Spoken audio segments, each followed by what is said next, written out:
So my story begins at the very first Women's Epic Conference. And I can recall by the time I found out about the conference, it was sold out. I saw that my friend Amanda, my cousin Angie were going to the conference, and I tried to see if they could get me the homie hookup because they both knew LaShonda, and they both came back to me and said it was a hard no. Extremely disappointed. The day of the conference came. I remember lying in bed, and about 5 o'clock in the morning, God woke me up and said, get dressed. And I'm like, God, do not have me go to this conference and make a fool of myself.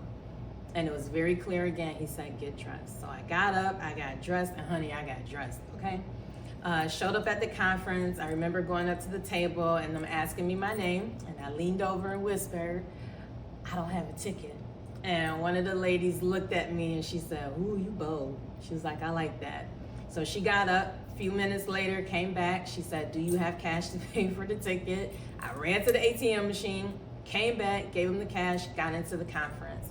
While I was there, the spirit of excellence that was there, I said, God, I want to speak at the next conference. I'm going to speak at the next conference. Fast forward 2020, I see that LaShonda is preparing for the conference. She's looking for speakers. I put in the application. There was absolutely no reason why she chose me. I had never spoken at any conferences in Rochester. There was nothing on my Facebook but some quotes and scriptures. But she selected me anyhow. And when I was preparing for the training, I can recall putting all the material together, and I got to the end and I said, God, what am I gonna call it? A few days later, I'm watching a sermon by Michael Todd. He was given the word for the year for his church, and the word was stride. And during the sermon, he said God told him that they were gonna walk at the pace of grace. And God said, that's the name of the training. So I'm like, oh my God, that's so dope. I'm preparing for the training. I'm like, God, this is not enough. Like, I want to make sure they leave with everything. So I have a marketing and training background. So I'm putting together these documents. And by the time I got finished, it was 80 pages. And I said, let's have another talk, God. I do not have money to print out 80 pages for these women.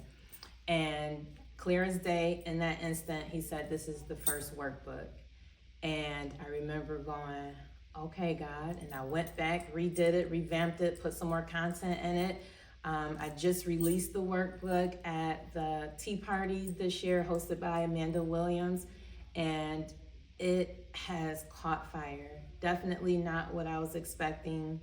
I had to reach out to LaShonda to tell her I am extremely grateful, because without Epic, without me being asked to be a speaker, that book would not be here. So if you are feeling a push in your heart, if there is an impression that God is putting on you, please hear me and be obedient. There is something waiting for you if you feel like you should be in the room. If you don't feel like you need to be in the room, if you're watching this, you're supposed to be in the room. So get to the Epic Women's Conference of 2024.